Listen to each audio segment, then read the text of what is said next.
Before we get started today, I have a couple things I'd like to ask for your help with. The very first one is if you'd like our Facebook page, so that way you can get the latest updates. The second thing, because we are a video channel, is if you would like our YouTube page, so that way you can see the latest videos as they come out. It's not about the clicks, it's about the local voices that we get to provide, and yours. So if you have any comments or anything you'd like us to know about, please provide those in our comment sections. So once again, thank you for being a part of RoadrunnerZX. Welcome, friends. Our guest today is a powerhouse in the Central Illinois real estate market and who needs no introduction. As a leader of the #1 real estate team in McLean County and top 10 team in North America for Berkshire Hathaway Home Services, what a big thing, she's redefined what it is to be a top producer. A past president of the Bloomington-Normal Association of Realtors and a fierce advocate for the industry. She combines data-driven expertise with a genuine passion for helping neighbors find their perfect home. But she's much more than her accolades. She's a competitive softball player, an actress, a devoted wife, a mom, and a genuine person who works tirelessly to make our community better. I think her first word was escrow. Please welcome the driving force behind Team Wycoff, and who I have the pleasure of calling friend, Amanda Wycoff Neaves. Nice to see you today, Amanda. Nice to see you. Thank you for having me. Hi, everyone. So she is just an absolute powerhouse. She's helped me get better at just generally things in life and trying to get better at this. So hopefully today we will have a great interview for you. I'm the one that has to work the hardest today because as she told me when she started, she's like, I used to do this stuff in the mirror when I was a young girl, just preparing for the interviews. For me, I was like, I was out playing with friends. So we'll see where we're going to go. We're going to have fun. So we'll start with our very first question, sure. Amanda. Let's get past the demographics. I mean, I think if we have one more person that says, we have low inventory, we're missing this portion of our market. Okay, that's fine. You still have to sell real estate, right? Your kid still has to eat. Yeah. You have to preferably, eat. Only chicken nuggets most of the time, or pizza. There's really not much variation there. Yeah, exactly. So when that person comes into your office, and whether it's a buyer or seller, what's going on behind the eyes? What are they thinking about? What is it? Why are they coming to Amanda Wycoff versus I'm going to put a for sale by owner in my front yard? Oh gosh, that's a great question. A lot of questions in there. But I think that people come to me. A majority of my business is past clients, past client referrals. People who have heard of me, and my mission is to do a great job for everyone, no matter what price point they're looking at or selling in. And that's how I built my business 19 years ago. Is just word of mouth, and it's been great. So buyers and sellers, I help them equally. There's a lot less sellers these days, but life happens, and life makes people move. So I could say a majority of my buyers and sellers, there's this past year or two, due to that low inventory, have not been like move up across town buyers. Okay, they have been first-time home buyers, people who are downsizing because they just can't do the stairs anymore. People who are going to assisted living are selling, because there's a huge group of people who are the boomers, the older boomers are going into assisted living. Sometimes there's deaths. There's happy things like marriages. We're building our life together. We're having a baby. Sometimes there's divorce. Life happens. And also, oddly enough, a lot of, I've had I would say probably about a quarter of my business this past year has been those empty nesters who moved to a warmer climate. That seems really nice right about now, right? 23 degrees out. They moved to a warmer climate. They did their thing, and now all their kids are here and having babies. And what is more important in life? Our family. And so they're moving back to be with the grandbabies. So it's very interesting because, those move up across town buyers already have a 2.5% interest rate. They have these golden handcuffs that are just telling them, okay, maybe our house isn't great for us now. Maybe we remodel because we're not going to get better across town for the same what we're paying monthly. So Amanda and I I would say expertise-wise, are in two different areas. Not to say that you don't do any and I don't do any on the other side, Sure. but I do a lot of commercial. Yep. And you do a lot of residential homes. Mm-hmm. I will say for me, and I'll ask if it was the same thing for you. At what point when you started 19 years ago, Mm-hmm. did you realize you weren't just selling real estate, but you were actually somebody's personal counselor? Very early on. Okay. Within that first year, because so my love language is helping people have good experiences, Mm-hmm. okay, and gift giving. Mm-hmm. Those are my things, and I love helping the people. Okay, I'm in a people business. Homes just happen to be a part of it. Yes, I'm an expert on homes. You know, yes, I can build a house. You know, I built 13 pre-sold, one-of-a-kind homes for people. I'm not doing that anymore. But yes, I know a lot about houses. But I have to play a lot of roles. I have to wear a lot of hats with people. Sometimes, you know, in a pinch, I'm dog walker, cleaning lady. I'm general manager or general contractor on homes that need to be spruced up in order to get ready to sell. I am definitely counselor. Divorces are an interesting situation because I play that part of counselor very, very well. I'm on team, let's sell the house. So I make sure that everyone gets the same communication, but it's separate, you know? So no one feels like I'm on one person's side over the other. It's about the people, and homes just happen to be a part of it. Mm-hmm. Well, one of the things that I will say our fellow realtors, which I don't know if they understand or not, it is our job to sell property. Mm-hmm. And how many times I've put out an offer and then it's just like, well, my owner's not going to do anything. Okay, well, what is it that we can change? Is there something we can bring to the table? Let's collaborate. Yeah, what my big one I use all the time is, what's your Godfather offer? What is it going to take that they won't refuse? So that's a good way to say it. It gets the other side to kind of laugh, and then it's like, Sure. okay, how do we get there? And so many people, I think it's the thing of, well, I put the sign in the yard. And then I hope and pray. Yeah, but they don't understand that then there's conversations with the client to say, okay, how are we setting you up properly? What is it that you do to help your clients kind of understand, okay, what's this process going to be like? Because there's a difference between, we'll go 2007, where we had a ton of inventory, everything's going real quick and everything, to now we're at 2026 and we have 100 homes on the market. So and maybe 10 a week or something like that are coming out there as new homes. Yeah. And a lot of times if as long as they're priced correctly and the conditions right, they're gone in a millisecond. So I think what you were asking is, you know, it leads me to say that I do my best to manage expectations from the very get-go. When I go on buyers and sellers, so for buyers, I'll do a buyer initial consult at my office before we even start looking for homes. I did that before the exclusive buyer representation agreement was a requirement to go into homes and start showing homes. I was doing that because I want my clients to be as educated as possible on the entire process. Okay, from start to finish. And I don't go away after that. You know, they can reach me. I saw people from 19 years ago calling me or sending me a picture. Hey, does this fan look good? Is this going to be good for resale? What do you think on paint colors, you know? Or asking me for a plumber's name, you know, that sort of thing. So establishing that relationship very early on is very important so that they know that they can trust me. And I want all the questions. No question is too big, too small, stupid, you know, because I do this every day. They don't, right?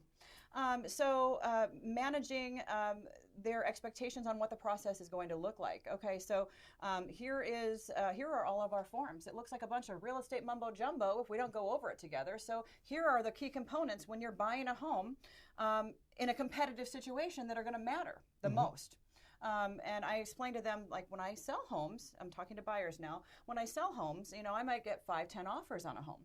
I make a spreadsheet, okay? And there is price, escalation clause. Do you know what an escalation clause is? Let's talk about that. Are you doing anything on appraisal gaps? Do you know what that is? Let's talk about that. How about escrow, earnest money? Do you know what that is? Let's talk about that. And if you were to back out, do you get it back? You know, let's talk about all these elements that are key. When I put these in a spreadsheet for my seller, it's very easy to separate the men from the boys in the offers, you know, because if one person is doing a high escalation clause and it's $100,000 over the house, just some crazy amount, but there's no appraisal gap, you rule it out. you know? So let's see here, how are we going to compete? And if you have a loan and you're competing against cash offer, how do you compete? So let's go over all of those things. By the time we get through that and I understand their wants and needs, we are ready to go. So when the right property hits, when I ask them, what do you want to do for earnest money? What do you want to do on inspections? How about an appraisal gap? What about an escalation clause? They've already thought about it and they know the answer to it. Okay, so that's for buyers. And for sellers, it's very similar, except when I go into the situation, I make sure that I send them a very nice, well laid out but lengthy email saying, okay, here's my process that I go through with you at the very first initial consult at your home. Number one, you do not have to put away your dishes. You don't have to make the bed. This is not photo day. You have no idea what I've seen. Really, you know, don't do anything special for me for this appointment, and I can see beyond most anything, and I'm here to partner with you, not judge you. Here, okay? let me just say, because I've actually had it happen, maybe clean up the dog poop on the floor. the dirty clothes we can deal with, but maybe the dog poop. And when I say dog poop, I don't just mean like one pile. Like it was multiple ones all over the place. It's like, okay, can we at least do that? So yes. Gosh, I understand completely. And I can adapt to most things. I went on an appointment once where tiny little ranch, there were 6 cats. It was almost a hoarder situation. And I understand people go through different things, and I was not there to judge, but there was no place for me to sit. So I sat on the floor with the cats, and they sat in their chairs, and we just kind of had the meeting that way. But I make sure that they know what how this appointment will go. And I have them fill out a little form on my website telling me about their house. So then I've already done some research. I've done a market analysis sight unseen on it. So I can go in and give them really great advice when we get done with them giving me the house tour and walking through each room and looking at it from a photography standpoint and a showing standpoint, and explain to them I'm a professional real estate photographer. I also can edit out most anything, but my virtual tour machine can't. It picks up slippers underneath the bed. So maybe we move this for, you know, the virtual tour and pop it back into place for showings, because it looks great for showings. It's just covering up the fireplace right now in the photo, that sort of thing. So, and we go through each room like that. I let them know if there's anything that's going to freak out a buyer, like a stain on a ceiling that is from when the toilet overflowed. They fixed it. It's not an ongoing thing. They don't see it anymore. So my fresh eyes help that situation, and I never put it in a situation where it's like, that stain looks horrible. No, I'm just, okay, I ask them about the stain. All right, now I would recommend you touch that up. Do you need a good name of a painter? I've got a great guy I've worked with for 2 decades who's very inexpensive and blah, blah, blah. So then by the time we've gone through each room like that, I've got to know the house. They're taking their notes, and they've created what they call an Amanda list. That name started out like 19 years ago, my very first year in real estate, and now it's just taken on a thing, the Amanda list of things to do. But then we sit down and we go over my numbers, and we once they're good with that, then we set up a time frame and a strategy. You know, because right now it is so important to have a realtor that feels the ebbs and the flows of the market, and when it's really, really hot, you know, let's kind of strategize. You know, let's decide what day we're going to hit the market, what day we're going to allow showings. You know, are we going to call offers due on a certain day and time? How are we going to handle that? And we just kind of work backwards from what weekend they're okay with getting out of Dodge for the weekend. We can have showings stacked back to back to back to back. Yep. So that's it, and then I'm always available too. You know, I mean, if I don't answer them right away, I'm either in an appointment or asleep, you know, but I will get back to them. But, you know, I welcome calls and questions and text messages at basically all hours of the day. Well, I find that most demons hit with clients at 2 a.m. And I always say you can text, you can call, whatever, but they'll text me. And then within a few minutes, they'll get a text back, and then I get the, I'm sorry. And I'm like, if I wasn't up, I wouldn't have answered it. So it's like, no, I told you from the beginning. You're going to have those worries. Just send out what you need to. Do you stay up at 2 o'clock? Are you up at 2 o'clock? Oh, in the yeah. morning sometimes? I watch You have a TV, heart- and I don't sleep. So. Oh, my gosh. I figure I'll sleep when I die. So that's a whole other question. That was my mentality So, until I had my son. And then it's like, okay, when he's sleeping, I'm sleeping. Yes. I get that one too, with having a daughter. So, but I want to step back for just a second. Sure. So, you talked about the sales side of it, but I also want this as a little bit of educational. Okay. And I'd like to thank our sponsor today, Roadrunner Real Estate. They are a full-service real estate company that helps people buy, sell, and lease their properties. So if you're out in the market looking for any type of real estate, they have decades of experience and they can help you with any of your real estate needs. So thank you for watching, and please help our sponsor. So back on where we're talking here of team versus not on team. Outside of the system, doing it on my own, and I'm now, what is this going to be? This is my 14th year. So that right there is kind of being able to survive and make it through. And I tell everybody, I do my own thing, and I'm fine with that. Luckily, my wife loves me because I do my own little thing, but I'm happy in that direction. But from my perspective out there, I've told so many people, join a team, get the experience, and then if you want to go back out on your own. So let's go back to young Amanda again. Let's help those people that are just starting. What's your advice there? How would you get started? So you talked about all these like nice things that you do, but if you did that day one, I'd like hug you and we're going to write a book and we're going to make millions together. So well, I think that you learn as you go. And I threw myself into it without having any parachute. I mean, it was real estate or nothing. You know, I had no other source of income. I was going to work 12 to 16-hour days every single day. I remember the first 4 months, I didn't take a single day off. And I honestly, I don't remember what a weekend feels like 19 years into it. And that's by choice because this is, you know, the career path that I chose and I'm passionate about it. But can I ask one question there, yes. just to break in? But you at least have a past in housing because of your family, correct? Kind of. Did that help start it, or was that just, hey, that was the thing that got me kind of interested that then started, or anything? I was so disinterested in being a realtor my whole life. Okay. I've got a degree in business with emphasis in marketing, PR, and advertising. I worked in London and Los Angeles in those fields. I'm the daughter of a home builder, okay, builder developer, and I watched, you know, my dad be a master craftsman and build beautiful homes, and there were ups and downs in that industry, and my dad always jokes, you know, that the reason he had us was for slave labor, because every weekend we would be required to go and clean his job sites, or my brother got to learn all the fun stuff like to hang cabinets and lay tile. I got to learn how to put on light switch covers, how to scrape the windows to remove the labels, the Anderson window label off, and how to chuck things in a dumpster. But I also really watched my dad a lot and learned how to kind of be the boss, which was very valuable to me. But we did that, and our payment was La Bamba for lunch. Okay. That was our payment.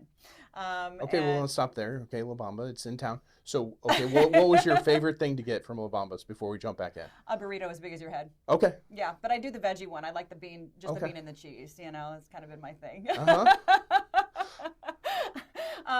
And so I did that, you know, growing up. But I always thought that, you know, my dad developed a condominium complex that was way ahead of his time. He bought the land the year I was built in 1977 and started developing it around 1980. Okay, 79, 80, I think it was. It's called Lakeview Condominiums on Linden Street, just north of campus, right next to Town and Country Animal Hospital. Okay. So, and he developed that, and so I cleaned all the units there, and there were hundreds of units. But watching him sell those, and that was in the 80s when there was a lot of I mean, the interest rates, gosh, didn't they get up to like 20, high teens, you know, that sort of thing? He sold a lot on contract as well. But I watched his two realtors, and behind the scenes, I'd hear them talking, you know, and I felt like they were stealing our money. They were taking our money, you know, from my dad and my mom. They were taking our family money, you know, and at the end of you know, they wore a lot of heavy cologne. If it was a female realtor, usually they were wearing too much jewelry, had very big hair, were as wide as they were tall, and very presumptuous. And all the men had slick back hair and kind of smelled like heavy cologne and drove fancy cars, you know. So I thought, oh my gosh, I said, Dad, do you even need a college diploma to be a realtor? Nope. And I'm like, that's not for me. I just didn't feel right, you know. And so I worked in advertising and marketing and a couple big markets, and never ever wanted to be a realtor. I was an actor as well, and then I had completed everything that I wanted to do in Los Angeles. And I got this unique opportunity to use my marketing degree to market a subdivision that was very unique here in Bloomington-Normal. And that was in 2005. So I moved here, no, in 2006. And so when I got the offer, I felt like I don't know if you guys ever have this feeling, like when major life events happen, you feel like you're standing outside of your body. Yes. Yes? Yes. Okay, so I got the call and I was immediately standing outside of my body, never expecting ever to move back to Normal, Illinois from Los Angeles. And that's exactly how I felt. I told everybody I got as far as Los Angeles, and there was like a rubber band that I was running as hard as I possibly could, yeah. and all of a sudden it's like, I'm here, and all of a sudden it was like, boom, back to Bloomington. I know, and then right? all of a sudden I'm in my career, and at that point I was banker boy, so I went in to become banker. So yeah. Well, so I was there for like 7 years and checked everything off of my list. I got this offer, standing outside of my body. 30 days later, I was home marketing a subdivision, and I already the day after I started my website for the subdivision, started working, and then I realized very quickly after that I needed to get my real estate license because marketing lots in a neighborhood is not going to pay the bills. Mm-hmm. I need to open my market up to all of McLean County, you know, and that was really a game changer for me. Now, when I got started, I hung my hat, because we're all independent contractors, you can hang your hat anywhere, at Coldwell Banker. And I did not join a team, and I chose not to have a transaction coordinator for the first 2 years of my career because I wanted to know all the inner workings. I wanted to know how to do it myself. I've got a bit of a Wonder Woman complex. I need to do it myself. And then once I get to the point where I'm too busy, then I can hire a transaction coordinator at 150 transaction or whatever it is. If you look on Facebook, she has lots of pictures of her dressed as Wonder Woman. Yeah. It's like every 10 years a Halloween costume, And so that's what I did. I started working open houses every weekend. I did 5 open houses a weekend. Mm-hmm. I worked tirelessly 12 to 16 hours a day, and did not hire a transaction coordinator until I was in my second year. My first year, I sold 42 houses. Mm-hmm. That was big. Mm-hmm. That's big. Mm-hmm. And then I just kept on going. And the way that I started a team, is I was so busy with my listings. Now, this was, in 2010, I think it was. Maybe 2012. I was so busy with my listings, those people needed to buy houses. But I had like 3 or 4 listing appointments a day, and they run me 2 hours. I didn't have time to show buyers. And I didn't want to drop the ball, and I wanted to make sure they were taken care of. So my now business partner, Julie Duncan, blonde version of me, only 10 times cooler. Seriously, you look at her, and then I'm chopped liver. Really. She's so much cooler. But she had just had a baby about 6 months prior, and she was ready to get back into it. So she started doing open houses for me so I could service my listings, right? So my sellers knew that I was doing something for them, because the average days on market at that time in 2012 was like 86 days. Mine was 16, but the average for our market was like 86 days. You can expect to sell in 3 months. Mm-hmm. You need to do something for them during that time period, right? And so she was hosting open houses for me, and that took a lot off my plate, so I could do more listing appointments. And then I would sell the houses, and I didn't have time, so I referred these clients to her, and I would do that consistently. And then finally, after about 6 months, I said, Julie, do you want to do something a little bit more formal on this? And absolutely. And so we sat out on my deck, and we decided to start Team Wycoff. She insisted, my name's Amanda Wycoff, right? She insisted it's not Wycoff Duncan Wycoff. It's got to be Amanda Wycoff. It's got to be Team Wycoff, And so, but we're true business partners. I mean, we're 50-50. We sell just about the same amount, So we both lead the team. I'm glad that we did it that way, out of like necessity and organically. I did not get it into real estate to be a team leader. I did not get into it to manage people. Mm-hmm. Right? Nobody does. I did not get into it to feed baby birds who need leads. I got into it to help my clients. I got into it because it just seemed like the right fit, and I'm passionate about people, and I'm helping them through major life events. And organically, Julie and I just kind of fell in step together. Where I drop, she picks up, and vice versa. a certain point, we got so busy. Our goal was within the first 6 months to be so busy we needed an assistant. And we achieved that goal, so we hired an assistant. And then I remember, this is how our team grew. I was like, we were both just booked solid. You know, we hadn't had time off. And like literally for 4 months, we hadn't had time off. I mean, not even to like, you know, take an afternoon. It had been busy. I had sold a listing, and I said, Julie, hey, I just sold this house on Main Street. Can you take them out to look for houses on Saturday? And she said, she called me. Okay, and when Julie calls, it's like, oh God, you got to pick up. What's going on, kid? You know, and she's like near tears. She goes, 30 minutes ago, I booked just one night for my daughter and I to go up to Big Bear so we can go to the indoor water park, and I haven't had time with her. I'm like, oh gosh. And then I started crying, and I'm like, I get it. So that is when we hired a seasoned agent to come on board on our team. Mm-hmm. Someone who had been an agent even longer than we had. Okay. We didn't have to train him. Okay. We knew how they did business and brought them in as a partner, and we all did like a really great split, which was great for everybody. And then she started getting so busy that we needed to pick up somebody else, you know, and then it just kept on going like that. Now, I've had people who are brand new agents come to me and say, I want to be on the #1 team in the United States. You're 3 years running, you know, and that is a huge compliment, you know, but my advice is always, I am happy to mentor you. However, wait 2 years. Give it at least 1 full year, but 2 years, wait 2 years until you join a team. See if you can do it on your own, okay? Throw yourself into it, be a sponge, work your tail off, and then at that point, if you feel like you would benefit from being on our team, then let's talk about it again.